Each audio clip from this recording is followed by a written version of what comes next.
नमस्कार, मी संदीप चव्हाण. सिटी नाऊच्या इंटरव्ह्यू नाऊ या विशेष कार्यक्रमात आपलं स्वागत. आणि आजचा विषय आहे पुणे लोकसभा पोटनिवडणूक. राष्ट्रवादीचे प्रशांत जगताप इच्छुक.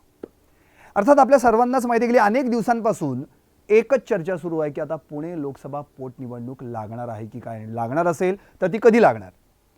आपल्या सर्वांनाच माहिती आहे की खासदार गिरीश बापट यांचं निधन झाल्यानंतर ही जागा रिक्त झाली आणि आता कसबा विधानसभा पोटनिवडणुकी पाठोपाठ पुणे लोकसभा पोटनिवडणुकीची मोर्चे बांधणी देखील सुरू झाली. भाजपमधूनच पहिल्यांदा बॅनरबाजी पोस्टरबाजी झाली. मग काँग्रेसकडून देखील आम्ही जागा लढवू म्हणून नेते मंडळींनी म्हटलं.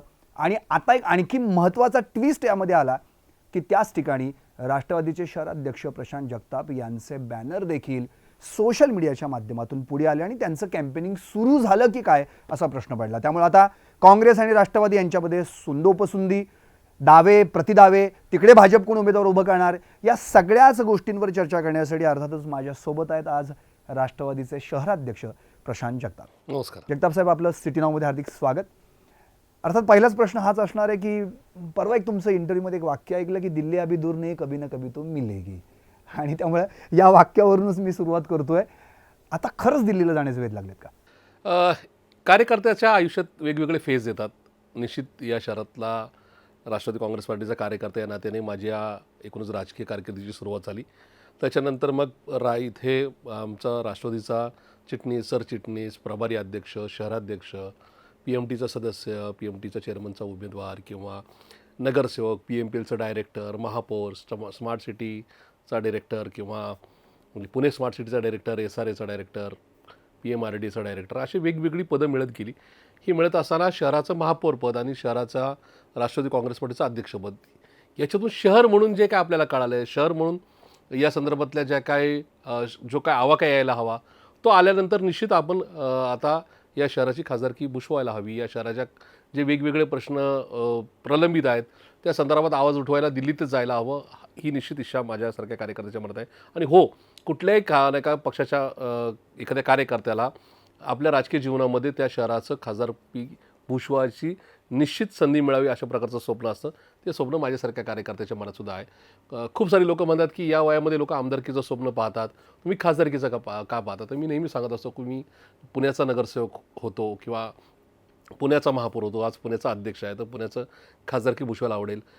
माझं वय ज्यावेळेस लोकांना फॉर्म मिळत नाही त्यावेळेस तुम्ही नगरसेवक पदावर होता. नाही, एक नक्की आज मी येणाऱ्या 20 तारखेला 45 वयाची 45 पूर्ण करणार आहे. माझं दिल्लीचं खासदारकीच्या संदर्भातला पण युक्तिवाद हाच आहे की होय, 40, 45, 50 मध्येच खासदार म्हणून दिल्लीला जायला हवं.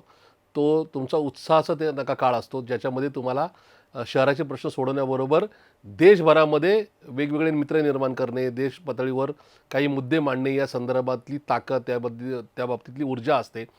तुम्ही 60च्या जवळपास जाऊन आमदारकी भूषवली तर ठीक आहे, तुम्हाला पुणे मुंबई करायला फार अवघड जात नाही. पण अलीकडच्या काळामध्ये, मधल्या काळामध्ये, खास करून 10-20 वर्षाच्या काळामध्ये सिनियर्स असले पाहिजेत, सभागृह तर असलेच पाहिजेत. पण जे शहर आशिया खंडातलं सगळ्यात वेगाने विकसित होणारं शहर म्हणून ज्याची नोंद आशिया खंडामध्ये झाली ते पुणे शहर आहे. या देशातलं भौगोलिकदृष्ट्या 2 क्रमांकाचं शहर, एक आहे बेंगलोर जे 750 स्क्वेअर किलोमीटर आहे, दुसरं पुणे आहे 582 स्क्वेअर किलोमीटर. राज्यातलं भौगोलिकदृष्ट्या 1 क्रमांकाचं शहर आहे पुणे. या शहराची ओळख सांस्कृतिक शहर, शिक्षणाचं माहेरघर, IT हब म्हणून आहे. या शहरामध्ये देशातल्या सर्व राज्यांमधली लोकं राहतात. कॉस्मोपॉलिटन शहर म्हणून या शहराची ओळख आहे. आणि म्हणून या शहराचं देशाचा पार्लमेंटचा मेंबर म्हणून जर संधी मिळाली तर निश्चित ती काम करायची माझ्यासारख्या कार्यकर्त्याची प्रबळ इच्छा आहे. पण काही म्हणा, म्हणजे जयंत पाटलांच्या कालच्या विधानानंतर तुमचा चेहरा आणखी खुलला आहे. असं आहे, मी माझ्या राजकीय जीवनामध्ये खूप चढ उतार पाहिलेत, माझ्या राजकीय जीवनामध्ये खूप ताणतणाव पाहिलेले आहेत. मी कायम ही गोष्ट डोक्यात ठेवून चालवलं आहे की आपण हसतमुख राहायला हवं. त्याचं कारण असं आहे की ईश्वराने तयार केलेलं हे जग आणि हे जीवन इतकं सुंदर आहे का कोण जाणे लोकांच्या चेहऱ्यावर हसू येत नाही. पण आपलं हसू किती संकट आले, किती वादळ वारे आले तरी ते हसू आपल्या चेहऱ्यावर असलंच पाहिजे. लोकांना ते दिसायला हवं. कारण की तुम्ही एक समाजाचा चेहरा असता. तुम्ही नगरसेवक असाल, आमदार असाल, शहराचे खासदार असाल किंवा तुम्ही एखाद्या पक्षाचे अध्यक्ष असाल.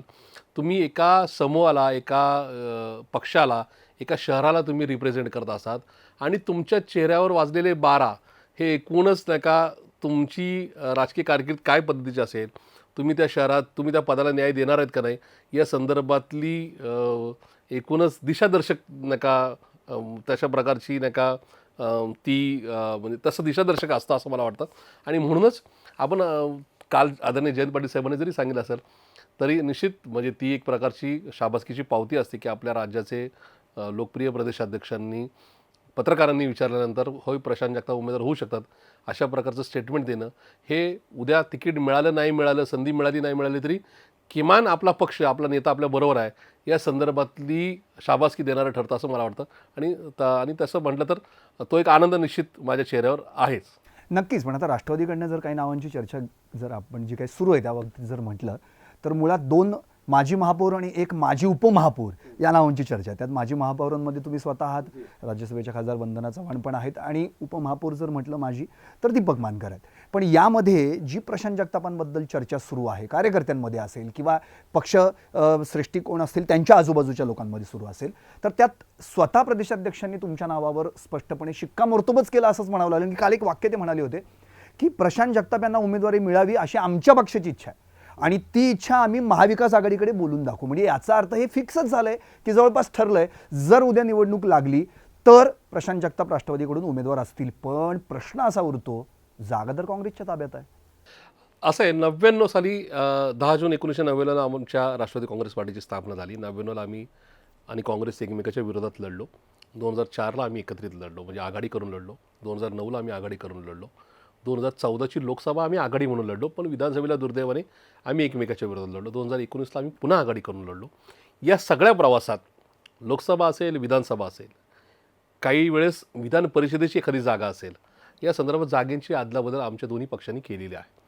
ज्या ठिकाणी 4-4, 5-5 निवडणुका काँग्रेस सतत त्या ठिकाणी हरत आली किंवा पराभव होत गेला त्यांचा त्या ठिकाणी ती जागा राष्ट्रवादीच्या वाट्याला आली आणि राष्ट्रवादीने त्याबद्दल दुसरी जागा त्यांना दिली. ज्या ठिकाणी राष्ट्रवादीचा 2-2, 3-3 वेळा पराभव झाला त्या ठिकाणी काँग्रेसनी आम्हाला सांगितलं जसं हिंगोलीची जागा स्वर्गीय राजीवजी सातव साहेबांना आमची तिथं 2दा सीट निवडून येऊनसुद्धा आदरणीय पवारसाहेबांनी त्यांना दिली. त्याच्यामागचं कारणच हे होतं की ठीक आहे आज काँग्रेसचे राजीव सातवांसारखे म्हणजे त्यावेळेस स्वर्गीय दुर्दैवाने ते आता आपल्यामध्ये नाहीत पण त्यांच्यासारखा एक उमदा नाही का नेता तिथं निवडून येऊ शकतो काँग्रेसचा नेता निवडून येऊ शकतो. जर त्या ठिकाणी इतर पक्षाचा पराभव होऊन जर आघाडीमध्ये ती सीट निवडून येत असेल तर ती द्यायची तयारीसुद्धा राष्ट्रवादी काँग्रेस पार्टीने दाखवली होती. तसंच आता राज्याचं चित्र हे बदलतं आहे. या इथं 2009ला कलमाडी साहेबांचा शेवटचा विजय धरला तर त्याच्यानंतर सातत्याने या शहरामध्ये काँग्रेसचा लोकसभेमध्ये पराभव होतो आहे. मी कुठल्याच नेत्याला कुठल्याच पक्षाला कमी लेखणार नाही.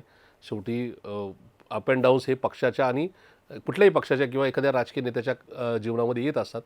त्याच्यामुळे अशा प्रकारे जर नव्याने चर्चा होऊन हा मतदारसंघ राष्ट्रवादी कारण की राष्ट्रवादी काँग्रेस पार्टी 2007 ते 17 10 वर्ष तब्बल या महापालिकेत सत्तेवर होती. 19च्या निवडणुकीला 2 आमदार आमचे या शहरामध्ये निवडून आले.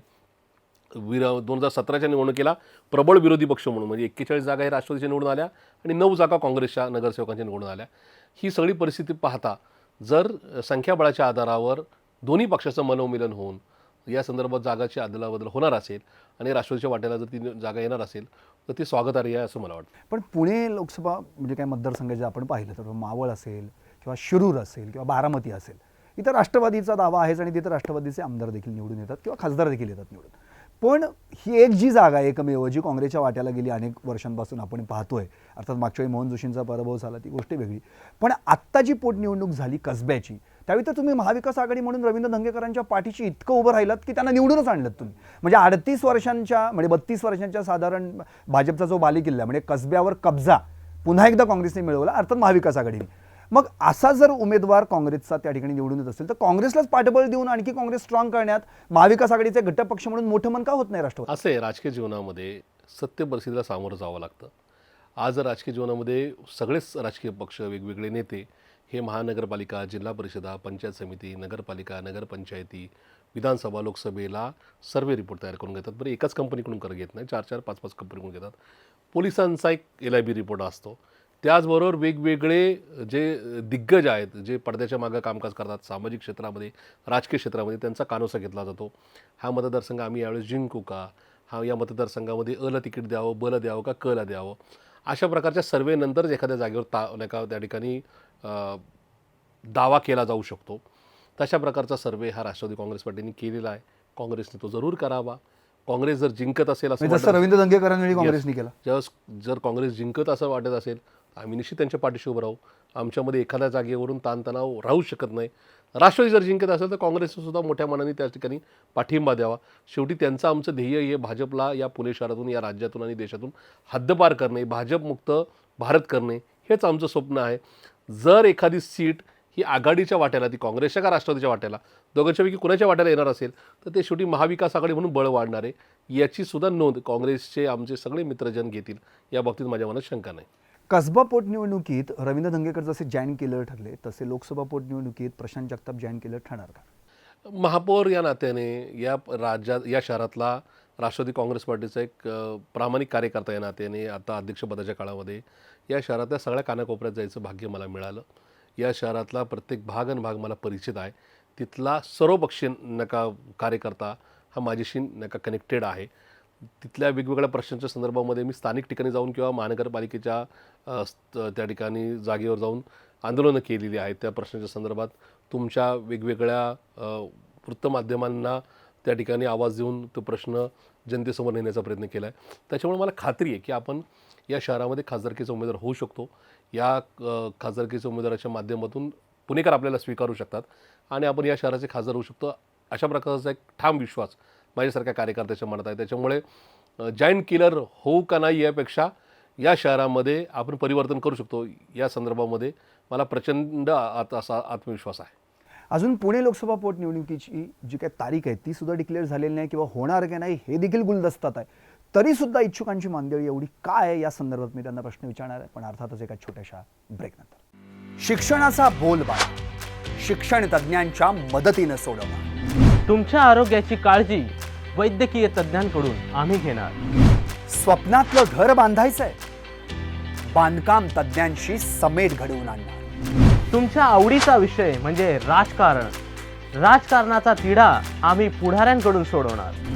गुंतवणूक करताना घाबरताय, पद्धतशीर गुंतवणूक कशी करायची हे तज्ज्ञांकडून शिकवणार. कलह कुठलाही असो, कौटुंबिक वा व्यावहारिक, आमचे विधी तज्ज्ञ आपल्याला मार्गदर्शन करणार. या व अशा विविध क्षेत्रातील तज्ज्ञांच्या मुलाखती घेऊन येतोय खास तुमच्यासाठी.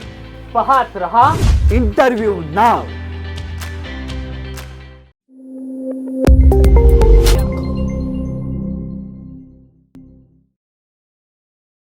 इंटरव्ह्यू नाऊच्या पुणे लोकसभा पोटनिवडणूक राष्ट्रवादीचे प्रशांत जगताप इच्छुक या विशेष कार्यक्रमात आपलं स्वागत. आणि आपण मगासपासून प्रशांतजींना ऐकतोय अगदी रोखठोक आणि बेधडक आणि जे पोटात आहे तेच ओठात अशी उत्तर देण्यासाठी प्रसिद्ध असलेले प्रशांत जगताप त्यांनी स्पष्टपणे म्हटलेलं आहे की मला पुण्याचा कानानं कोपरा माहिती आहे, दिल्लीमध्ये जायचं आहे. त्याचं कारण असं की पुण्याचा सर्वांगीण विकास करायचा असेल तर याच वयात आता मला दिल्लीवारी घडणं गरजेचं आहे आणि अर्थात त्यासाठी मी तर इच्छुक आहेच. स्वतः प्रदेशाध्यक्ष जयंत पाटलांनी यांनी देखील शाबासकी दिलेली आहे. त्यामुळे आता नेमकं काय होणार हे तर येणारा काळ ठरवेल. पण महत्त्वाचा मुद्दा असा प्रशांतजी की अजून म्हणजे अगदी 2 आठवडे झाले गिरीश बापट यांच्या निधनाला आणि परवा एक श्रद्धांजली सभा देखील आहे. ती श्रद्धांजली सभा व्हायच्या आधीच किंवा त्याही पलीकडे मी अलीकडे जातो आणखी की तिसरा दिवसच होता आणि तिसऱ्याच दिवशी गिरीश बापट गेल्यानंतर स्वतः भाजपचे शहराध्यक्ष जगदीश मुळीक यांचं बॅनर झळकलं. मग त्यानंतर भरपूर टीका टिप्पणी झाली, नंतर ते बॅनर हटवण्यात आले. अर्थात स्वतः अजितदादा पवारांनी देखील पुढाकार घेतला. तिकडे जितेंद्र आव्हाड देखील म्हणाले अरे काय चाललंय, गुडघ्याला बाशिंग तुम्ही उभं राहिलात. इकडे लगेच काँग्रेसचे विजय वडेट्टीवार यांनी देखील हो आम्ही पोटनिवडणूक लागली तर आम्ही निवडणूक लढवणार म्हटले. अजितदादांनी दोघांना स्पष्टपणे म्हटले की कुठेतरी एक संवेदनशीलता दाखवायला पाहिजे आणि अशा पद्धतीने टीका टिप्पणी झाली. पण आज अजितदादांच्याच पक्षाचे शहराध्यक्ष पुण्याचे त्यांनी लगेच 2 आठवडे झाले आणि स्वतःचं बॅनर झळकलं, सोशल कॅम्पेनिंग सुरू केलं. आता अजितदादा कसे सामोरे जाणार? नाही, मुळात विषय असा आहे, दोन्ही गोष्टी वेगवेगळ्या आहेत. एक तर स्वर्गीय मुक्ताताई गेल्यानंतर दुसऱ्याच दिवशी त्यांच्या पक्षाचे नेते उज्ज्वलजी केसकर यांनी ही निवडणूक ही आता इतर पक्षांनी बिनविरोध द्यावी अशा प्रकारची चर्चा केली. हो, पण त्यावेळी आणखी प्रशांत एक महत्त्वाचा मुद्दा, त्यावेळी स्वतः रुपाली त्यावेळेस आमच्या पक्षाच्या एक सहकारी यांनी सुद्धा ती चर्चा केली. त्यावेळेस मी त्यांना क्लिअर सांगितलं होतं आपण भारतीय म्हणून, महाराष्ट्रीयन म्हणून, पुणेकर म्हणून आणि हिंदू संस्कृतीमध्ये जन्माला येऊन मृत्यू पावणारे जे काय सगळे कम्युनिटी म्हणून राहतो त्याच्यामध्ये 10वा हा सगळ्यात शेवटचा विधी असतो.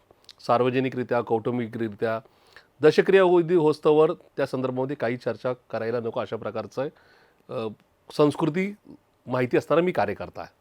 13वा असेल किंवा महिना असेल किंवा वर्षश्राद्ध असेल, ह्या सगळ्या गोष्टी ह्या त्या कुटुंबापुरत्या मर्यादित असतात. त्यांचा सार्वजनिक लोकांशी काही संबंध असण्याचं काही कारण नाही. होय, मुक्ताताईंच्या वेळेस अशा प्रकारची चर्चा त्यांच्या मृत्यूच्या दिवशी आणि दुसऱ्या दिवशी झाल्यानंतर मी त्या संदर्भात जाहीर ह्या संदर्भातला स्टँड घेतला की अशा प्रकारे त्या ठिकाणी दशक्रिया विधी झाला असताना सुद्धा इच्छुक होणं ही गैरबाब आहे आणि त्या संदर्भातली माझी भूमिका आजही ठाम आहे. स्वर्गीय गिरीशजी बापट यांचं निधन झालं त्याच्या आदल्या दिवशी या ठिकाणी माननीय जगदीशजी मुळीक जे माझे मित्र आहेत, जे भाजपचे अध्यक्ष आहेत, त्यांचे वाढदिवसाचे बोर्ड लागले होते. ते बोर्ड लागल्यानंतर सुद्धा दशक्रिया म्हणजे अंत्यविधीच्या दिवशी पण ते बोर्ड तसेच होते. दुसऱ्या दिवशी त्यांच्या कार्यकर्त्यांनी वाढदिवसाच्या जोशमध्ये या संदर्भामध्ये इच्छुक म्हणून भावी खासदार म्हणून बोर्ड लावले.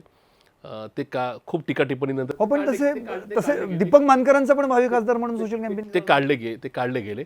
पण अर्थात ते दशक्रिया विधीच्या अगोदर काढले. ते मी असं बिलकुल म्हणणार नाही की ते जगदीश मुळीकांनी लावले. कार्यकर्ते शेवटी तुम्ही एखाद्या पक्षाचे अध्यक्ष असाल, एखाद्या शहराचे महापौर असताल, तर त्यावेळेस तुम्हाला मानणारा खूप मोठा वर्ग असतो. त्यावेळेस प्रत्येक वर्ग हा त्या प्रकारची भूमिका घेईल अशा भाग नाही. तसं इच्छुक त्यावेळेस जोशच्या भरामध्ये ते काही लोक लावू शकतात. पण त्यावेळेस त्या संदर्भामध्ये भाजपच्या कुठल्याच नेत्यांनी या संदर्भामध्ये टीका टिप्पणी केली नव्हती. आणि त्याच्यानंतरच्या काळामध्ये राष्ट्रवादीने ही भूमिका जपली. मला त्यावेळेस सुद्धा कार्यकर्त्यांनी खूप संपर्क साधला, पत्रकारांनी विचारलं, पण मी सांगितलं की दशक्रिया विधी होत नाही तोपर्यंत मी या संदर्भात काही चर्चा करणार नाही. कारण की मी खासदारकीचा उमेदवार होऊ शकतो का या संदर्भातली चर्चा मागच्या 1 वर्षापासून चालू आहे. परत आपल्याच पत्रकारिता क्षेत्रातले बरेच लोक मला विचारतात की मी तुम्हाला मागच्या इंटरव्ह्यूमध्ये हा प्रश्न विचारला. अगदी पुढची मुवमेंट काय, तर मी त्यांना पहिल्यापासून सांगितलं की होय, मला ह्या योग्य वयामध्ये, कारण की हे शहर ज्या पद्धतीने आहे, इतर शहरांमध्ये या शहरामध्ये फरक आहे. या शहरामध्ये 20% भाग हा आर्मीने आणि बोर्डाने म्हणजे कॅन्टोन्मेंट बोर्डाने नाही का त्या ठिकाणी व्यापलेला आहे. इथला किमान 12 ते 15% भाग हा फॉरेस्टने व्यापलेला आहे. या शहरामध्ये राज्यातले सगळ्यात जास्त पुरातत्व विभागाच्या इमारती आहेत. म्हणजे ज्या छत्रपती शिवाजी महाराजांच्या अगोदरच्या काळात छत्रपती शिवाजी महाराजांशी संबंधित, ब्रिटिशांशी संबंधित, ज्याला हेरिटेज प्लेस म्हटले जातात, त्या संदर्भात. आणि त्याचबरोबर रेल्वेचं खूप मोठं जाळं पुण्यात आहे, त्यांच्या जागेवर खूप साऱ्या झोपडपट्ट्या आहेत. हे चारही प्रश्न हे सेंट्रल गव्हर्नमेंटशी निगडीत आहे. ते प्रश्न सोडवण्यासाठी मागच्या कुठल्याच खासदारांनी प्रयत्न केले नाहीत किंवा ते प्रयत्नांच्यासाठी शेवटपर्यंत प्रयत्न केला नाही, असं माझं ॲनालिसिस आहे. नाही, असं नाही. ऐका ना, गिरीश बापट यांनी कॅन्टोन्मेंटचा पण मुद्दा उपस्थित केला होता. रेल्वेबाबत पण मुद्दा उपस्थित केला. पूर्णत्वाला ते गेले नाही. विषय असा आहे, एखादा विषय छेडणं त्याच्यासाठी शेवटपर्यंत फॉलोअप करणे, या दोन गोष्टी वेगवेगळ्या. प्रशांत जगताप खासदार झाल्यानंतर हे विषय कळणार का? प्रशांत जगताप खासदार योग्य वयात झाला तर नक्की सोडू शकतो, म्हणून आपण खासदार व्हायला हवा अशा प्रकारची इच्छा ही माझ्या मनात होती. पण प्रशांत जगताप हा या संदर्भामध्ये भारतीय संस्कृतीचा कट्टर पुरस्कारता आहे. दशक्रिया विधीपर्यंत मी काही त्या संदर्भात बोललो नाही. परवाच्या दिवशी माननीय गिरीशजी बापट यांचा 13वा झाल्यानंतर आमच्या काही कार्यकर्त्यांनी सोशल मीडियावर अशा प्रकारच्या ग्राफिक्स किंवा अशा पोस्ट फिरवल्या. प्रशांत जगतापने त्या फिरवलेत का? तर बिलकुल नाही. पण कार्यकर्त्यांच्या जे मनात तेच नेत्यांच्या मनात असतं. मी तुम्हाला ते सांगू इच्छितो, कुठेतरी मागच्या 2 वर्षापासून शहराचा अध्यक्ष या नात्याने वेगवेगळ्या शिबिरांना, वेगवेगळ्या कार्यक्रमांना, वेगवेगळ्या उद्घाटनांना, वेगवेगळ्या कार्यकर्त्यांच्या बैठकीला, मेळाव्यांना माझी जी कार्यकर्त्यांशी चर्चा झाली. कार्यकर्त्यांना प्रशांत जगतापचं स्वप्न काय आहे, प्रशांत जगताप या शहरामध्ये काय रोल प्ले करू शकतो याची कल्पना असल्यामुळे कार्यकर्त्यांनी राष्ट्रवादी काँग्रेस पार्टीची भूमिका काय, राष्ट्रवादी काँग्रेस पार्टीची विचारधारा काय, राष्ट्रवादी काँग्रेस पार्टीचे एथिक्स काय, ते जाणून बापट साहेबांच्या 13व्या नंतर अशा प्रकारच्या पोस्ट केल्या.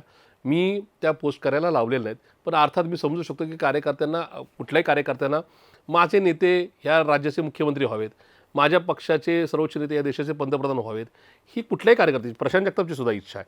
तसं प्रशांत जगतापचे जे सहकारी असतील या शहरातले, राष्ट्रवादी काँग्रेस पार्टीचे आदरणीय पवारसाहेब, आदरणीय अजितदादांचे, आदरणीय सुप्रियाताईंचे जे निष्ठावान कार्यकर्ते, त्यांना वाटत असेल ना की या शहराची लोकसभेची जागा राष्ट्रवादी मिळावी. मुळात प्रशांतजी, राष्ट्रवादीला हे काही पोस्टरबाजी नवीन नाहीये. बघा, आठवा तुम्ही, एकतर मुळात देशाचे पंतप्रधान शरद पवार व्हावेत असं राष्ट्रवादीच्या प्रत्येक कार्यकर्त्याला वाटतं. निश्चित. अजितदादा मुख्यमंत्री व्हावेत, पोस्टर झळकलेले आहेत. सुप्रियाताई मुख्यमंत्री व्हावेत, पोस्टर झळकलेले आहेत. म्हणजे प्रत्येकाच्या कार्यकर्त्याच्या मनात कोण ना कोणतरी आहेच बसलेला. त्यामुळे राष्ट्रवादीमध्येच नेमके वेगवेगळे गट दिसतात. बिलकुल नाही. कोणाला वाटतं अजित पवार व्हावेत, कोणाला वाटतं सुप्रियाताई व्हावेत, तसंच कोणाला वाटतं पुण्यामध्ये प्रशांत जगताप आहेत, कोणाला वाटतं दीपक मानकर व्हावेत, कोणाला वाटतं. मी तुम्हाला एक नेमकं काय म्हणजे एक नक्की आहे की आदरणीय सुप्रियाताईंनी आमच्यासमोर भूमिका कायम स्पष्ट केल्यात. त्यांना केंद्रामध्ये भूमिका बजवायला आवडेल किंवा त्यांनी त्या पद्धतीने देश पातळीवर राजकीय तशा प्रकारचे संबंध निर्माण केलेले आहेत. आदरणीय पवारसाहेबांनी 99 सालीच ज्यास काँग्रेसचा नका त्या प्रकारचं प्रपोजल आलं की पवारसाहेब मुख्यमंत्री व्हावेत, त्यासुद्धा पवारसाहेबांनी क्लिअर सांगितलं की मी केंद्रातच आता इथून पुढे राहील. त्यामुळे पवारसाहेबांचा रोल क्लिअर आहे. परत पवारसाहेबांनी वारंवार सांगितलं आहे की माझ्या पक्षाचं संख्याबळ ज्यावेळेस होईल किंवा विरोधी पक्षांच्या एकूण आघाडीचं जेव्हा संख्याबळ होईल आणि त्यांना पवारसाहेब पंतप्रधानपदी असावेत असं वाटेल, त्यावेळेस पवारसाहेब त्यावेळेस ते स्वीकारतील. पण संख्याबळ तेवढं नाही, त्याच्यामुळे पवारसाहेबांनी सांगितलं की माझी पंतप्रधान म्हणून चर्चा करू नये. एवढं पवारसाहेबांचे एथिक्स हे क्लिअर आहेत. आदरणीय सुप्रियाताईंनी मला केंद्रातच दिल्लीतच राहायचं अशा प्रकारचे हजारो वेळा जाहीर चर्चा केलेली आहे. आदरणीय अजितदादा या राज्यामध्ये सर्वाधिक काम करणारे सर्व पक्षांमधले नेते आहेत का? तर आहेत. त्यांच्यामध्ये तेवढं पोटेन्शियल आहे का? तर आहे. प्रशासनावर दरारा आहे का? तर आहे. मग अशा परिस्थितीमध्ये राज्याचे मुख्यमंत्री म्हणून जर अजितदादा झाले तर त्याचा आनंद माझ्यासहित सर्वसामान्य जनतेला सुद्धा होणार आहे. त्याच्यामुळे त्यांच्या संदर्भात अशा प्रकारचे पोस्टर लागणं या संदर्भामध्ये काय आश्चर्य वाटण्याचं काय कारण आहे आणि वाईट तर बिलकुल वाटून घेऊ नये.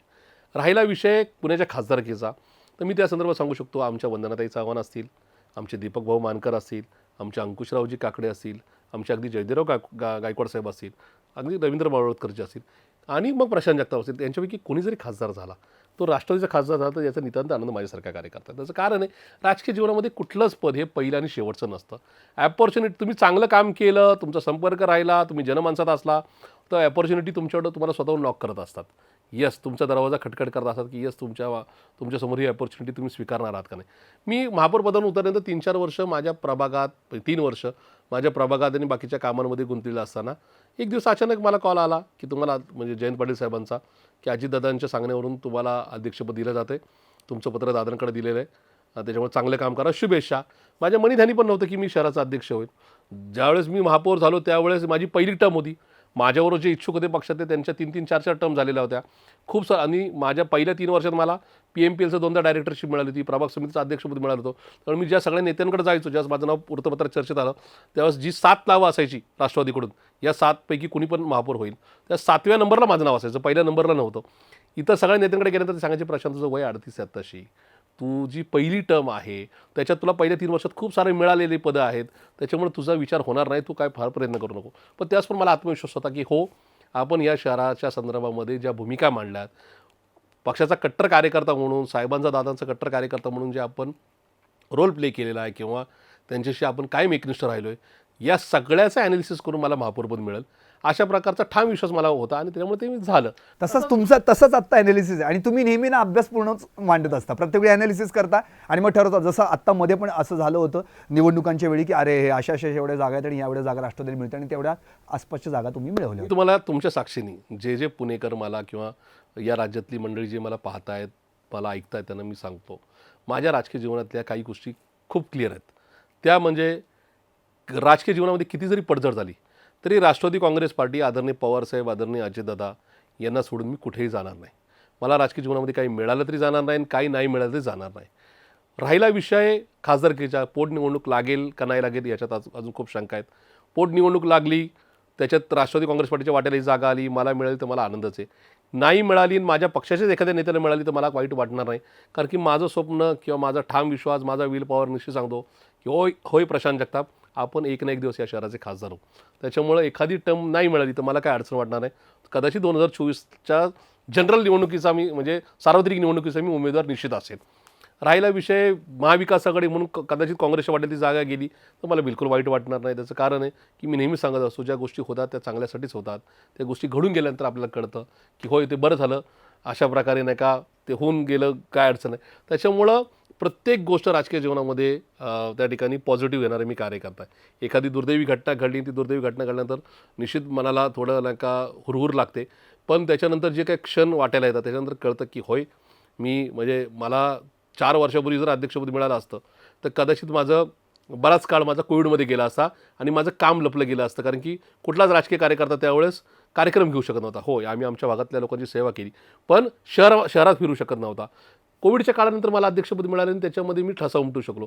त्याच्यामुळे त्यावेळेस अध्यक्षपद मिळालं नाही, थोडंसं वाईट वाटलं, पण त्या अध्यक्षपदामध्ये माझा बराचसा काळ हा कोविडमध्ये गेला असता आणि माझ्या कारकिर्दीला गालबोट लागलं असतं. तसंच असतं, एखादी गोष्ट डेस्टिनी ज्यावेळेस एखादी गोष्ट, म्हणजे मी अंधश्रद्धाळू नाही, पण डेस्टिनी ज्यावेळेस एखादी गोष्ट घडवते त्यावेळेस ती चांगल्यासाठीच असते, असं माझं स्पष्ट मत आहे.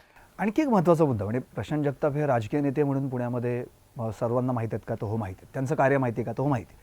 पण ते तितकेच हळवे पण आहेत, तितकेच ते दिलखुलास पण आहेत, हेही बऱ्याच जणांना माहिती आहे. उदाहरणार्थ गिरीश बापट आणि तुमचे वैयक्तिक संबंध खूपच चांगले होते आत्तापर्यंत. जसं तुम्ही नेहमी याच्या आधी म्हणत होतात की गिरीश बापटांकडून खूप काही शिकायलाही मिळालं, इतकं वर्ष त्यांनी काम केलेलं आहे. त्यामुळे जर उद्या भाजपकडून ही जी जागा आहे कदाचित पोटनिवडणूक बिनविरोध व्हावी यासाठी जर प्रयत्न केले गेले तर राष्ट्रवादीचा एक नेता म्हणून सोडा, गिरीश बापट यांच्या घराण्याला जर कोणाला उमेदवारी मिळत असेल तर त्यासाठी तुम्ही तो प्रयत्न. नाही, याच्यामध्ये विषय माझा क्लिअर आहे. एक तर आम्ही एका पक्षाचा अध्यक्ष आहे. सार्वत्रिक निवडणुका अजून झालेल्या नाहीत, त्या कधी होऊ शकतात अशी परिस्थिती. महानगरपालिकेच्या निवडणुका दुर्दैवाने भाजपच्या आणि एकनाथजी शिंदे साहेबांच्या आडमुठेपणामुळे सातत्याने पुढे जात आहेत. त्याच्यामुळे सामान्य जनतेचे हाल आहेत. पुण्यासहित राज्यातल्या 25 महानगरपालिकांच्या निवडणुका नाही आहेत. 25 महानगरपालिकेमध्ये नगरसेवक आणि महापौर नाहीत. 25 जिल्हा परिषदांमध्ये जिल्हा परिषद सदस्य आणि जिल्हा परिषदचा अध्यक्ष नाही आहे. 350 पंचायत समितीमध्ये सदस्य आणि सभापती नाही आहेत. 350 नगरपंचायतीमध्ये नगरसेवक आणि नगराध्यक्ष नाही आहेत. ही वाईट परिस्थिती आहे.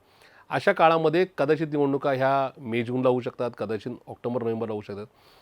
अशा परिस्थितीमध्ये एखादी लोकसभेची निवडणूक ही बिनविरोध देणं हे कुठल्याही राजकीय पक्षाला परवडणारं नाही. कारण त्याचं कारण आहे की जरी ती बिनविरोध दिली, आज ती जरी नाही का सिंपतीच्या नाही का एकूणच नाही का मुवमेंटमध्ये असली, तरी ती बिनविरोध झाल्यानंतरचा जल्लोषसुद्धा एखादा पक्ष खूप जोरातच करणार आहे आणि त्याचा इम्पॅक्ट हा जनरल निवडणुकीवर निश्चित होणार आहे. त्याच्यामुळे अशा प्रकारची चर्चा सध्या तरी नाही. होय, या संदर्भात म्हणजे भाजप असं करू शकतं का, म्हणजे ज्यावेळी मागच्या वेळी सिंपती वेव्ह जी आहे, सहानुभूतीची लाट त्यांना कॅच करता आली नाही उमेदवारी न देता मुक्ता टिळक यांच्या घरात, तर यावेळी मात्र गिरीश बापट यांच्या घरात देऊन मुळात भाजपला ते करण्याचा अधिकारच नाही. या राज्यामध्ये पंढरपूरची निवडणूक झाली, कोल्हापूरची निवडणूक झाली, देगलूर नांदेडची निवडणूक झाली, जिथं विद्यमान आमदार 2 जागा काँग्रेसच्या 1 जागा राष्ट्रवादीची, त्या ठिकाणी निधन झाल्यानंतर भाजपनी तेवढं मन मोठं दाखवलं नाही. या ठिकाणी लटकेताई आमच्या निवडून आल्या शिवसेना उद्धव ठाकरे साहेब गटाच्या, त्या ठिकाणी त्यांना शेवटच्या क्षणापर्यंत त्यांचा राजीनामा स्वीकार न करण्यापासून खूप जुज्जवलं गेलं. त्यांच्या विरोधात विखारी प्रचार करण्यात आला, नोटाला जास्त मतदान करण्यात आलं. या सगळ्या बाबी लक्षात घेतल्या तर भाजप हा एथिकलेस पक्ष आहे. भाजपने अशा प्रकारची अपेक्षाच ठेवू नये. त्याची कुठल्याही चांगल्या गोष्टीची सुरुवात आपल्या स्वतःपासून करायची असते. त्याच्यामुळे जर भाजपने मागेच अशा गोष्टी बिनविरोधच्या केल्या असत्या तर ही वेळच आली नसती असं मला स्वतःला वाटतं. आता राहिला विषय स्वर्गीय गिरीशजी बापट साहेबांचा, हो, त्यांच्याप्रती आजही आमच्या संवेदना तेवढ्याच जागृत आहेत. स्वर्गीय गिरीशजी बापट हे या शहरातले 30-40 वर्ष सामाजिक आणि एकूणच राजकीय क्षेत्रातलं एक दिग्गज नाव होतं. पण शहर म्हणून हे शहर खूप वाढतं आहे. या शहरातल्या खूप समस्या वाढत आहेत. आज देशातल्या, राज्यातल्या आणि पुण्यातल्या वेगवेगळ्या चिखलफेकीला, वेगवेगळ्या अडचणींना, महागाई, बेरोजगारीला स्वतः भाजप जबाबदार आहे. आणि अशा परिस्थितीमध्ये भाजपला एखादं सिंपतीच्या नावावर एखादं सीट बिनविरोध देणं हे निश्चित उद्याच्या काळामध्ये जनतेच्या मनात संभ्रम निर्माण करणार आहे. खरंच या सगळ्या राजकीय पक्षांचा विरोध भाजपला आहे का नाही, अशा प्रकारचा एक वेगळा क्वेश्चन मार्क करणार आहे. त्याच्यामुळं महाविकास आघाडी म्हणून आम्ही सगळे एकत्रित बसू आणि त्याच्यावर योग्य ते निर्णय नक्की घेऊ. पण आता मुळात आणखी एक महत्त्वाचा असा मुद्दा जर आपण पाहिला की ही जी काही म्हणजे गिरीश बापट गेल्यानंतर जी रिक्त झालेली जागा आहे, अर्थात आता बिनविरोध होणार आहे का निवडणूक लागणार हा नंतरचा मुद्दा आहे. पण या ठिकाणी जर पाहिलं तर भाजप हा राष्ट्रवादीचा नंबर 1चा शत्रू आहे असं नेहमी राष्ट्रवादी मानतं आणि त्यांच्या विरोधात उभं राहायचंच. मग त्या हारो जिंको हा विषय नंतरचा, पण उभं राहायचं. मग अशा वेळी तगडा उमेदवार कोण असू शकतो? तर प्रशांत जगताप म्हणून तुम्हाला पुढं करायचं असं तर मला राजकीय जीवनामध्ये कामकाज करत असताना माझ्या घरी काहीतरी सत्ता मिळून काहीतरी मला सत्तेच्या माध्यमातून काहीतरी वेगळं जमा करायचं म्हणून मी कधीच राजकारणात आलो नाही. मी कायम राजकारणामध्ये मला काहीतरी वेगळं करून दाखवायचं आहे. या शहरातल्या उद्याच्या 50 वर्षाच्या 100 वर्षाच्या इतिहासामध्ये अमुक एक कार्यकर्ता घरात राजकीय पार्श्वभूमी नसताना, माझ्या घरी कोणी साधा सरपंचसुद्धा नाही कुठल्या दूरच्या नात्यामध्ये, असं नाही या मुलांनी किंवा या तरुणांनी अमुक करून दाखवलं, चांगलं करून दाखवलं, त्यासाठी मी राजकीय जीवनामध्ये आलो. मी रोजच्या राजकीय जीवनामध्ये कामकाज करत असताना या शहराचा, या राज्याच्या, देशाच्या आणि आंतरराष्ट्रीय राजकारणाच्या, समाजकारणाचा अभ्यास करूनच मी माझे रोजचे स्टेटमेंट्स किंवा माझी कारकीर्द ही भरत असे. अशा परिस्थितीमध्ये भाजपच्या संदर्भात मला जर सांगायचं झालं तर मला एवढं नक्कीच सांगायचं आहे की भाजप इतका खुनशी पक्ष दुसरा कुठलाच नाही. सातत्याने पवार कुटुंबियांच्या पर्सनलाइज गोष्टीवर जाणे, सतत बारामतीला टार्गेट करणे, आदरणीय पवारसाहेब, आदरणीय अजितदादा, आदरणीय सुप्रियांच्या बाबतीत कार्यकर्त्यांच्या माध्यमातून घाणेरडे नका स्टेटमेंट्स करणे, शेलक्या भाषेत बोलणे, राष्ट्रवादी काँग्रेस इतर सगळ्या राजकीय पक्षांपेक्षा राष्ट्रवादी काँग्रेस पार्टी फोडण्याचा जास्त प्रयत्न करणे. 19ला राष्ट्रवादी नका झिरो करण्याचा प्रयत्न करण्यात आला. दुर्दैवाने नका त्या ठिकाणी खूप सारी लोक त्याला बळी पडले. पण सुदैव असं आमचं होतं की त्या काळातसुद्धा आमचे 54 नका आमदार निवडून आले आणि आम्ही महाविकास आघाडी म्हणून सत्तेत जाऊ शकलो. त्याच्यानंतर मग हा पक्ष संपत नाही ना, मग या पक्षातल्या अनिलजी देशमुखांपासून नवाब मलिकांपासून वेगवेगळ्या नेत्यांवर सातत्याने भ्रष्टाचाराचे आरोप करणे, एखादी गोबेल स्थिती, म्हणजे हिटलरने जसा एक माणूस ठेवला होता गोबेल म्हणून, जो सातत्याने एकच गोष्ट सातत्याने खोटं बोलून बोलून जनतेच्या मनात बिंबवायचा, तसं गोबेल स्थितीप्रमाणे सातत्याने अशा प्रकारच्या चर्चा घडून आणून हा पक्ष भ्रष्टाचारी आहे, पक्ष नका एवढ्या जिल्ह्यापुरता मर्यादित आहे, हा पक्ष जातीवादी असं बोलून पक्षाला टार्गेट करणं, ह्या गोष्टी सातत्याने होत असताना त्या पक्षाबाबतीत आपण का संवेदना बाळगायच्या, याचा सुद्धा नका प्रश्न माझ्यासारख्या कार्यकर्त्याच्या मनात येतो. मी माझ्या भूमिकेवर ठाम आहे. मला माझ्या राजकीय जीवनामध्ये माझा पक्ष माझ्या नेत्यांबरोबर राहायचं आहे. या पक्षाच्या विचारधारा जोपासत असताना सर्वसामान्य पुणेकरांसाठी, सर्वसामान्य महाराष्ट्रातल्या सर्व जातीय धर्मीय लोकांसाठी कामकाज करायचे आहे. ते करत असताना राजकीय जीवनामध्ये एखाद्या वेळेस माझ्या कारकिर्दीला स्वल्पविराम किंवा त्या ठिकाणी पूर्णविराम लागला तरी चालेल. भाजपच्या छत्रछायाखाली कधीच जायचं नाही. भाजपची विचारधारा कधीच स्वीकारायची नाही. जिथं भाजपची विचारधारा या ठिकाणी फोपवण्याचा किंवा थोपवण्याचा प्रयत्न केला जात असेल त्या ठिकाणी संघर्ष करण्यासाठी उभं राहायचं, अशा प्रकारची माझी मानसिकता काल, आज आणि उद्याची कायम राहणार आहे. राजकीय जीवनामध्ये आपण काहीतरी एथिक्स ठेवले पाहिजेत. कुणाचे तरी भाजप असेल किंवा इतर कुठल्या राजकीय पक्षाच्या नेत्यांची, कार्यकर्त्यांची पर्सनल लाईफ, व्यावसायिक लाईफ, कौटुंबिक लाईफ काही पण असेल, तिथं आपल्याला बिलकुल पाहायचं नाही. पण जी राजकीय विचारधारा आहे, जी त्यांची सामाजिक विचारधारा आहे, ती जर या देशासाठी घातक असेल तर त्यासाठी निश्चित लढा द्यायचा. हा म्हणजे ही विचारधारा किंवा हा एकूणच मूलमंत्र माझ्या डोक्यात कायम आहे आणि तोच घेऊन मी पुढच्या राजकीय जीवनामध्ये वावरेल, हा शब्द या निमित्तानं मी देतो. नक्कीच. अगदी आणखी एक महत्त्वाचं म्हणजे मुळात आत्ता जी पुणे लोकसभा पोटनिवडणुकीची चर्चा सुरू आहे त्यामध्ये समजा महाविकास आघाडीचं एकमत झालं की राष्ट्रवादीच्या प्रशांत जगताप यांनाच तिकीट किंवा उमेदवारी द्यायची, तर मग त्यांच्या विरोधात कोणता तगडा उमेदवार असेल, भाजप काय आव्हान उभं करेल, या प्रश्नांची देखील एक थोडीशी चर्चा करणार आहे, अर्थात एका छोट्याशा ब्रेकनंतर. शिक्षणाचा बोलबाला शिक्षण तज्ज्ञांच्या मदतीनं सोडवणार. तुमच्या आरोग्याची काळजी वैद्यकीय तज्ज्ञांकडून आम्ही घेणार. स्वप्नातलं घर बांधायचंय, बांधकाम तज्ज्ञांशी समेट घडवून आणणार. तुमच्या आवडीचा विषय म्हणजे राजकारण, राजकारणाचा तिढा आम्ही पुढाऱ्यांकडून सोडवणार. गुंतवणूक करताना घाबरताय, पद्धतशीर गुंतवणूक कशी करायची हे तज्ज्ञांकडून शिकवणार. कलह कुठलाही असो, कौटुंबिक वा व्यावहारिक, आमचे विधी तज्ज्ञ आपल्याला मार्गदर्शन करणार. या अशा विविध क्षेत्रातील तज्ज्ञांच्या मुलाखती घेऊन येतोय खास तुमच्यासाठी. पाहत रहा इंटरव्ह्यू नाव.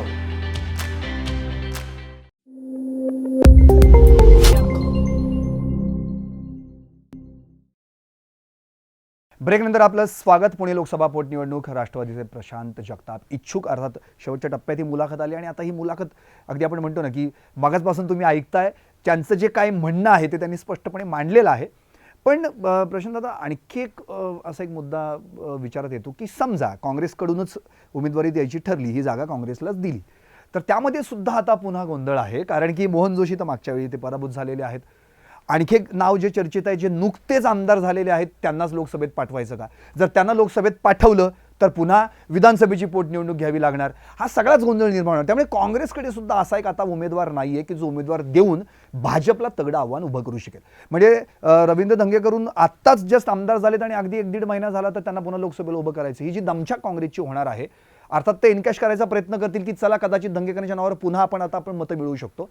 पण मग अशा वेळी एवढा उद्योग करण्यापेक्षा आमचा आमदार आहे, आता खासदार आपण राष्ट्रवादीला देऊ, जर असं ठरलं तर मग भाजपकडे जी काही तगडी फळी आहे किंवा त्यातलं एखादं नाव जर घेतलं तर आता बरीचशी नावं चर्चेत आहेत. त्यामध्ये सगळ्यात महत्त्वाचे नाव जर आता आपण पाहिलं तर आत्ता पुण्याचे माजी महापौर मुरलीधर मोहोळ यांचं नाव आहे. राज्यसभेचे माजी खासदार संजय काकडे देखील यांचं देखील नाव पुढे येते, किंवा बापट यांच्या घरातील त्यांच्या सून स्वर्धा बापट म्हणून 2 माजी महापौरांची लढत पाहायला मिळेल का, असा प्रश्न एक आता पुणेकरांना. असं राजकीय जीवनामध्ये समोरचा उमेदवार कोण असावं हे आपल्या हातात नसतं.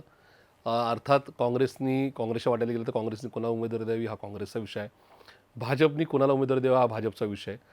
त्यांच्याकडे 3-4 नावं निश्चित चर्चेत आहेत. कुठलं जरी नाव आलं तरी त्यांच्याशी लढाई करण्याची किंवा त्यांच्याशी लढण्याची माझी तयारी आहे. त्याचं कारण आहे की आपल्याला या रस्त्यावरून जात असताना हा आपला संघर्षाचा रस्ता आहे. तिथं 4 नाही 100 लोकांशी आपल्याला संघर्ष करावा लागणार. ही एकूणच विल पॉवर आपल्या मनात असली पाहिजे. त्याच्यामुळं मुरलीधरजी मोहोळ किंवा संजयजी काकडे यांच्याशी लढत झाली तरी ती लढत देऊन मी विजयी होऊ शकेल किंवा विजय होईलच, अशा प्रकारचा आत्मविश्वास माझ्या मनात नक्की आहे. स्वर्धाताई बापट ह्या स्वर्गीय गिरीशजी बापट यांच्या सुनबाई आहेत. अर्थात त्यांचं म्हणजे त्या सुनबाई या निकषावर त्यांना तिकीट द्यावं का नाही द्यावं हा त्यांच्या पक्षाचा विषय. पण जो कोणी उमेदवार समोर असेल त्यांच्याशी लढण्याची तयारी माझी नक्की असेल. बरं, आणखी आपण आपल्या राष्ट्रवादी या पक्षाबद्दल बोलूयात की 2 दिवसांपूर्वीच एक घटना घडली. अर्थात ती राष्ट्रवादीसाठी धक्कादायक घटना आहे की राष्ट्रीय पक्षाचा जो दर्जा आहे तो दर्जा निवडणूक आयोगानं काढून घेतलेला आहे आणि त्यामुळे अर्थातच राष्ट्रवादीमध्ये एक थोडंसं एक चिंतेचं वातावरण पसरलं. कारण की जर आपण पाहिलं 99% आत्तापर्यंतची राष्ट्रवादीची जी काही कारकीर्द आहे पडझड पण बऱ्याचदा सोसावी लागली, पण त्याचवेळी कमबॅक पण भरपूर वेळा केलेला आहे. झारखंड असेल, मेघालय असेल, केरळ असेल आणि आता नागालँडमध्ये तर थेट 7 जागा आपण निवडून आणल्या. त्यामुळे असं नाही की राष्ट्रवादी केवळ महाराष्ट्रापुरती मर्यादित आहे. पण ह्याचा फायदा झालाय का तोटा हा जर आता विचार केला तर प्रादेशिक पक्ष म्हणून शरद पवारांना आता सगळ्या देशभरातल्या पक्षांची मोठ बांधण्याची एक संधी आता त्या माध्यमातून मिळू शकते. त्यामुळे काय सांगता येईल तुम्हाला राष्ट्रीय पक्षाचा दर्जा गेला? हा जो पक्ष सत्तेमध्ये केंद्रामध्ये आहेत, भाजप, माननीय नरेंद्रजी मोदी, माननीय अमितजी शाह, हे 24/7 राजकारण करणारी मंडळ आहेत. यांना इथली राजकीय व्यवस्था यांना इथली लोकशाही संपवायची आहे आणि त्यामुळे सातत्याने काही निवडणुका डोळ्यासमोर ठेवून अशा प्रकारचं नका चित्र निर्माण केलं जातं. महाराष्ट्राच्या लगत असणारं एक राज्य म्हणजे कर्नाटक राज्य. त्या राज्यामध्ये भाजप आज बॅकफुटवर आहे. वेगवेगळ्या सर्वेमध्ये काँग्रेस इथं तुफान लीडनी जिंकेल अशा प्रकारचा म्हणजे तशा प्रकारचे सर्वे पुढे येतात. या पार्श्वभूमीवर त्यांचा सगळ्यात विरोधी पक्ष म्हणून ज्यांची गणना केली जाते त्या आम आदमी पक्षाला राष्ट्रीय दर्जा देण्यात आला. त्याच्यामागचं कारण असं आहे की आम आदमी पक्षाला राष्ट्रीय दर्जा दिला तर त्यांचं झाडू हे चिन्ह त्या राज्यामध्ये मिळेल. निकषाच्या नुसार सांगतो त्यांना ते दिलं तर तुमचं असं म्हणणं आहे का की निवडणूक आयोगाच्या खांद्यावर बंदूक? एक्झॅक्टली माझं म्हणणं असं आहे, आम आदमी पक्षाला काही निकषावर राष्ट्रीय पक्षाचा दर्जा दिला आहे. त्या संदर्भात माझं मत काहीच नाही. मी ते स्वागतार्ह आहे असं मानतो, कारण की त्यांनी पंजाबमध्ये, उत्तराखंडमध्ये, गुजरातमध्ये खूप चांगली मतं मिळवलेली आहेत. पण कर्नाटकची निवडणूक ही भाजप जिंकण्याकरता, मतांमध्ये डिवायडेशन होण्याकरता, त्या राज्यामध्ये जर प्रादेशिक पक्ष म्हणून आम आदमी पार्टी लढली असते तर त्यांना झाडू मिळालं, चिन्ह मिळालं नसतं. म्हणून तिथं काँग्रेसचं नुकसान करण्याकरता आत्ता हा म्हणजे योगायोग नाही हा की बाबा या संदर्भात हा एकूण प्लॅन आहे. हे प्लॅन करूनच काम केलेलं आहे की कर्नाटकमध्ये आपण पराभव होतोय आपला, म्हणून तिथं आम आदमी पक्षाला यस तिथं त्यांना देण्याचा प्रयत्न केला आहे. राष्ट्रवादी काँग्रेस पार्टीने काही राज्यात म्हणजे राष्ट्रवादी या ठिकाणी महाराष्ट्रात खूप चांगल्या पद्धतीने मतं घेऊन आपला दर्जा सांभाळून आहे. लक्षद्वीपला आमचा खासदार आहे. आमचा या ठिकाणी म्हणजे बिहार असेल, मेघालय असेल, त्याबरोबर नागालँड असेल, इथं आमचे आमदार आहेत. केरळमध्ये आमचे आमदार आणि मंत्री आहेत. असं असताना सुद्धा काही निकष डोळ्यासमोर म्हणजे काही निकष मुद्दाम पुढे आणून आमचा राष्ट्रीय दर्जा काढण्यात आलेला आहे. त्याच्यामागचं कारण आहे की मग मताची टक्केवारी मिळवण्याकरता राष्ट्रवादी काँग्रेस पार्टीने देशातल्या सगळ्याच राज्यांमध्ये उमेदवार उभे करावेत आणि विरोधी पक्षांमध्ये फाटाफूट होऊन राष्ट्रवादी काँग्रेस पार्टीच्या माध्यमातून भाजपचा फायदा व्हावा, अशा प्रकारचा हा घाणेरडा प्रयत्न आहे. पण मला असं वाटतं की राष्ट्रवादी काँग्रेस पार्टी आदरणीय पवारसाहेबांच्या नेतृत्वाखाली कामकाज करत असताना या ठिकाणी लोकशाही बळकट करणारा पक्ष आहे. होय, आदरणीय पवारसाहेब पुन्हा एकदा म्हणजे पवारसाहेब हे फिनिक्स पक्षाप्रमाणे आहेत. ज्यावेळेस पवारसाहेबांना संपवण्याचा प्रयत्न केला जातो, ज्यावेळेस पवारसाहेबांच्या पक्षाला आणि त्यांच्या सहकार्यांना संपवण्याचा प्रयत्न केला जातो, त्यावेळेस पवारसाहेब तेवढ्याच ताकदीने उठून समोरच्यांच्या एकूणच ज्या काय कटकारस्थानाचं त्या ठिकाणी नामोनिशाण मिटवून टाकतात, ही परिस्थिती आहे. त्यामुळे पवारसाहेब येणाऱ्या काळामध्ये वेगवेगळ्या निवडणुकांच्या माध्यमातून ती मतांची टक्केवारी पुन्हा गोळा करून दाखवतील आणि राष्ट्रवादी काँग्रेस पार्टीचा राष्ट्रीय दर्जा येणाऱ्या 6 ते 8 महिन्यामध्ये पुन्हा मिळून दाखवतील, याबाबतीत माझ्या मनात शंका नाही. पण भाजप प्रत्येक निवडणुकीच्या अगोदर काहीतरी स्ट्रॅटेजी करते. ती गुजरातची निवडणूक असेल किंवा ती कर्नाटकची निवडणूक असेल, ती मेघालयची निवडणूक असेल किंवा ती नागालँडची इलेक्शन असेल, या सगळ्या ठिकाणी फक्त आणि फक्त आपणच कसे शिल्लक राहू आणि बाकीचे कसे संपतील यासाठीच हा केलेला प्रयत्न आहे. पण मला असं वाटतं की कुठलाही राजकीय पक्ष, खास करून मी राष्ट्रवादी काँग्रेस पार्टीचा उल्लेख करेल, हा एकूणच आपल्या विचारधारेवर कायम असताना आपली डेव्हलपमेंट पुढच्या काळामध्ये तेवढीच गतीने वाढवेल. त्या ठिकाणी माननीय नरेंद्रजी मोदी असतील, माननीय अमितजी शाह असतील, यांच्या प्रयत्नांना या ठिकाणी निश्चित जनता उत्तर दिली. याबाबतीत येणारा काळ हा राष्ट्रवादी काँग्रेस पार्टीचा असेल, याबाबतीत माझ्या मनात शंका नाही. प्रशांतजी, राष्ट्रवादी तुम्ही सगळे कार्यकर्ते नेहमीच असं म्हणत असता की जोपर्यंत पवार कुटुंबावर टीका होत नाही तोपर्यंत या विरोधकांचा दिवसच जात नाही. आणि तसं पाहिलं तर आता म्हणजे पण त्या टीका होण्यामागे सुद्धा काहीतरी कारणं असतात, जी कारणं तुम्हीच उत्पन्न करता. उदाहरणार्थ शरद पवारांनी अदानींबद्दल घेतलेली भूमिका असो किंवा अजितदादांचं आधेमध्ये नॉट रिचेबल होणं असो. आणि आत्ता तर आणखी एक महत्त्वाचा मुद्दा की स्वतः अंजली दमानी यांनी एक ट्विट पण केलेलं, त्यामध्ये त्यांनी स्पष्ट म्हटलंय की आत्ता कुठे ना कुठेतरी अजितदादा लवकरच भाजपमध्ये जाणार आहेत अशी चर्चा आहे आणि यापुढे महाराष्ट्राच्या राजकारणाची आणखी काय दुर्दशा होणार. माझ्या पक्षाला येणाऱ्या 10 जूनला 24 वर्ष पूर्ण होत आहेत. या पक्षाच्या स्थापनेच्या दिवसापासून आत्तापर्यंत आम्ही अटल बिहारी सरकार स्वर्गीय अटल बिहारींच्या सरकारमध्ये जाऊ, आम्ही नरेंद्रजी मोदी यांच्या सरकारमध्ये जाऊ, अशा प्रकारच्या अफवा उठवण्यात आल्या. पण राष्ट्रवादी काँग्रेस पार्टीने तसा प्रयत्न कधीच केला नाही. आमच्या पक्षामध्ये दुफळी आहे, आमचा पक्ष अमुक आहे तमुक आहे, अशा प्रकारच्या खोट्या रक्तरंजित बातम्या लावल्या गेल्या. तसं तरीसुद्धा आमच्या पक्षाच्या डेव्हलपमेंटवर कधी फरक पडला नाही. त्याच्यामुळे ह्या ज्या अफवा आहेत, ह्या अफवा कुणाच्या, म्हणजे प्रशांत जगताप असेल किंवा राष्ट्रवादी काँग्रेस पार्टी असेल, अफवा प्रशांत जगतापच्या बाबतीतच का घडवल्या जाऊ शकतात? कारण की प्रशांत जगताप हा आमच्या उद्याच्या काळातला आमचा अडसर आहे, आमच्या नाही का मार्गातला अडथळा आहे, म्हणून प्रशांत जगतापचे दाखवा होतात. एखाद्या दुसऱ्या राजकीय कार्यकर्त्यावर का होत नाही? कारण की तो त्यांचा अडथळा कधीच ठरू शकत नाही. तसं या राज्यामध्ये आणि देशामध्ये, या राज्यामध्ये सगळ्यात जास्त प्रबळ पक्ष कोण आहे तर राष्ट्रवादी आहे, भाजपनंतर. तर त्याच्यामुळे भाजपला निश्चित राष्ट्रवादी काँग्रेस पार्टीला डॅमेज करूशी वाटतं. देशात सगळ्या विरोधकांची मोठ बांधून घेण्याची ताकद कोणामध्ये आहे तर पवारसाहेबांमध्ये. म्हणजे सावरकरांचा मुद्दासुद्धा पवारसाहेबांच्या सूचनेवरून माननीय राहुलजी गांधी यांनी तो बाजूला ठेवण्याचं नाही का या ठिकाणी जाहीर केलं. याचाच अर्थ पवारसाहेबांचं म्हणणं सगळं ऐकतात हे स्पष्ट झालेलं आहे. मग म्हणून पवारसाहेबांना, त्यांच्या पक्षाला, त्यांच्या बाकीच्या सहकाऱ्यांमध्ये ते अजितदादा असतील किंवा बाकीचे असतील, यांना डॅमेज करणं, त्यांची बदनामी करणं, अशा प्रकारचा विषय होतो. आज दमाने त्यांनी जे काय ट्विट केलं आहे त्या ट्विटला फार काय त्या ठिकाणी म्हणजे महत्त्व देण्याचं काय कारण नाही. त्यांना मंत्रालयात जे कोणी भेटले आणि त्यांनी जे सांगितलं त्याप्रमाणे त्यांनी जे काही ट्विट केलं आहे, त्यांनी त्या माणसाचं नावही जाहीर करावं, त्या माणसाची कॅपॅबिलिटी पण जाहीर करावी. तर ते ज्योतिषी होते का, ते या राज्याचे मुख्यमंत्री आहेत का, ते या राज्याचे उपमुख्यमंत्री आहेत का खुद्द देवेंद्र फडणवीसांनी सांगितलं की बाबा आमचे एकनाथ शिंदे हे आता पाय उतार होत आहेत आणि त्या ठिकाणी दादा येतात, अशा प्रकारचं नाव मान्य दमाने त्यांनी जाहीर करावं ना. त्या माणसाच्या कॅपॅबिलिटीवर, त्या माणसाच्या पात्रतेवर आम्ही चर्चा करू आणि मग त्या माणसाचं म्हणणं खरं आहे का खोटं आहे या संदर्भात जनतेने या संदर्भात विचार करावा, असं जनतेला नक्की आवाहन करू.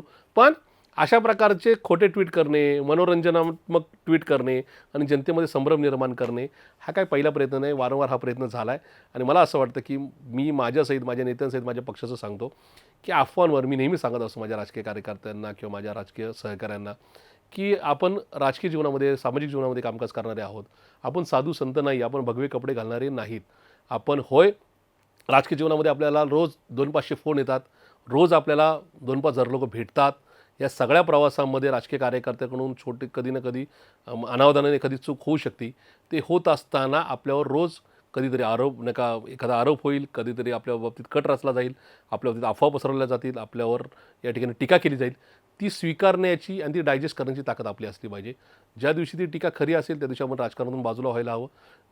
टीका खोटी असेल तर ती त्या ठिकाणी इग्नोर केलं पाहिजे. समोरच्याची लायकी पण आपण तपासली पाहिजे. जो आपल्यावर आरोप करतो, टीका करतो, तो एवढ्या पात्रतेचा आहे का? जर प्रशांत जगताप या शहराचा माजी महापौर आहे आणि शहराचा अध्यक्ष आहे आणि माझ्या भागातला किंवा शहरातला एखादा टुकार कार्यकर्ता जो खंडणीखोर आहे, जो वेगवेगळ्या बांधकामांच्या बाबतीत माहितीच्या अधिकाराच्या माध्यमातून, वेगवेगळ्या खात्यांच्या टेंडरच्या बाबतीत नाही का माहितीच्या अधिकारामधून पत्रव्यवहार करून खंडणी वसूल करत असेल आणि तो जर एखादा नाही का फेसबुक लाईव्ह घेऊन, एखादा बातमी देऊन, जर नाही का म्हणजे एखाद्या प्रेस नोट देऊन प्रशांत जगतापला बदनाम करत असेल तर प्रशांत जगतापनी ठरवलं पाहिजे त्याला किती महत्त्व द्यायचं. ज्याची लायकी त्या वॉर्डात नाही आहे, जो एकूणच खंडणीखोर म्हणून पत्रकारांना, माध्यमांना, त्याचबरोबर त्या प्रशासनाला सगळ्यांना परिचित आहे, जनतेला माहिती आहेत, तर त्याच्या आरोपाकडे दुर्लक्ष केलं नाही पाहिजे, म्हणजे दुर्लक्षच केलं पाहिजे. आणि जे एकूणच आदरणीय मंडळी आहेत या देशातले, राज्यातले, शहरातले, त्यांनी जर एखादा आरोप केला तर प्रशांत जगतापनी नक्की आत्मचिंतन करायला हवं. कारण की एखादा माणूस राज्यस्तरावरचा, देश पातळीवरचा आहे.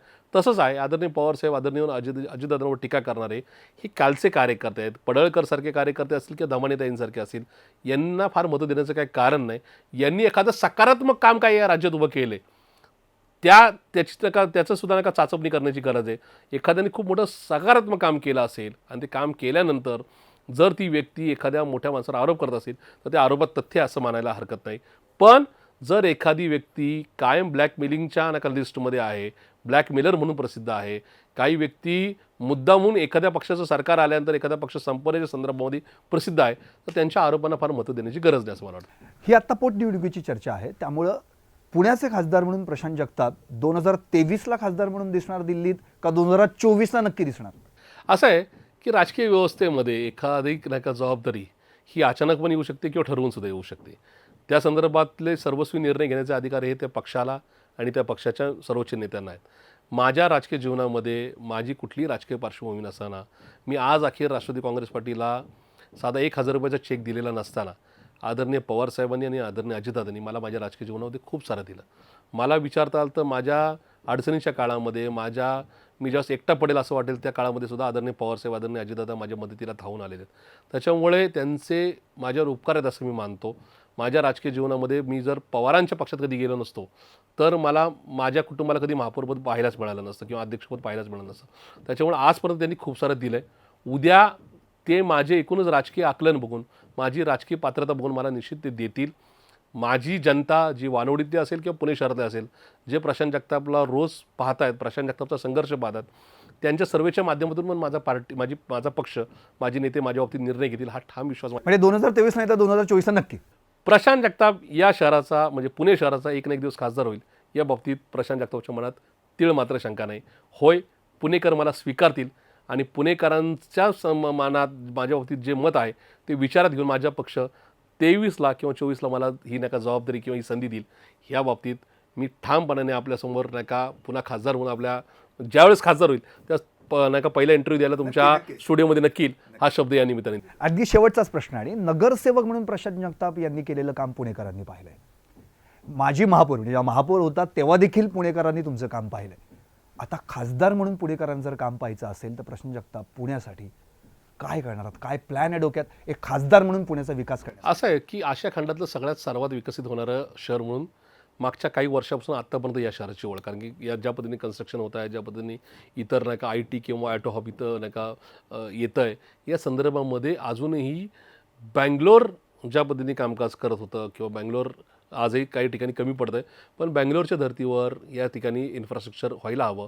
पुण्याची मेट्रोच्या मध्ये राष्ट्रवादी काँग्रेस पार्टीचं योगदान नक्की आहे, पण त्याही पलीकडे जाऊन या शहरातला कचऱ्याचा प्रश्न, या शहरातला पाण्याचा प्रश्न, या शहरातला एकूणच वाहतुकीचा प्रश्न, वाहतूक कोंडीचा प्रश्न खूप सारा आहे. या शहरामध्ये नव्याने होणारे नाही का कोयता गँगसारखे नाही का वेगवेगळे गँग वॉर असतील, या संदर्भातले विषय असतील. या शहरामध्ये पुरातत्व विभाग, संरक्षण विभाग, वन विभाग, रेल्वे विभाग अर्थात कॅन्टोन्मेंट यांचं एकमेकांमध्ये नसणारा समन्वय, ह्या सगळ्या गोष्टीसाठी नव्या दमाचा खासदार या शहराला हवा आहे. ज्या खासदाराने राज्य सरकारवर आणि महानगरपालिकेवर जबाबदारी ढकलून न देता ही माझी नैतिक जबाबदारी आहे. माझा पक्ष सत्तेत केंद्रात असू नाही तर नसू, मी सभागृहात ठणकावून काम करेल आणि त्या ठिकाणी सरकारला, केंद्र सरकार जे कुठे असेल, माझ्या पक्षाचं असेल तर ठीक आहे, माझ्या समविचारी पक्षाचं असेल तरी ठीक आहे, किंवा माझ्या विरोधी पक्षाचं जरी असलं तरी मी या शहराचा रिप्रेझेंटेटिव्ह म्हणून, प्रतिनिधी म्हणून हे काम मार्गीच लावेल. अशा प्रकारचा आत्मविश्वास बाळगणारा, अशा प्रकारचा विल पॉवर बाळगणारा आणि तशा प्रकारचा त्याची मागची राजकीय कारकीर्द असणारा खासदार असावा, याचा विचार पुणेकर यावेळेस नक्की करतील हा विश्वाससुद्धा माझ्या मनामध्ये आहे. प्रशांतजी, जे काही पोस्टर झळकलं पुण्यनगरीचे भावी खासदार प्रशांत जगताप, याच्यातला भावी हा शब्द गळून पडावा आणि तुमच्या मनात आणि कार्यकर्त्यांच्या मनात जे आहे ते पुण्यनगरीचे खासदार प्रशांत जगताप असा पोस्टर लवकरात लवकर झळकावा अशीच इच्छा तुमच्या कार्यकर्त्यांच्या वतीने व्यक्त करतो. आणि अर्थातच प्रशांत जगताप यांना भावी आयुष्यासाठी आणि त्यांच्या पुढील राजकीय कारकिर्दीसाठी सिटी नाऊतर्फे शुभेच्छा देतो. तर हे होते प्रशांत जगताप, अर्थात बेधडक रोखठोक, आणि त्यांनी त्यांचा मुद्दा स्पष्टपणे मांडलाय. नव्या दमाचा खासदार आणि अर्थात पुण्याच्या सर्वांगीण विकासासाठी खासदार हवा असेल तर निश्चितच पुणेकर माझा स्वीकार करतील. 2023 नाही तर 2024 नक्कीच. पण ज्यावेळी राष्ट्रवादीकडून मला उमेदवारी मिळेल त्यावेळी पुण्याचा खासदार हा राष्ट्रवादीचाच असेल आणि अर्थात तो मीच असेल असा दावा देखील त्यांनी यावेळी केला आहे. पाहत रहा इंटरव्ह्यू नाऊ, अर्थात सिटी नाऊ.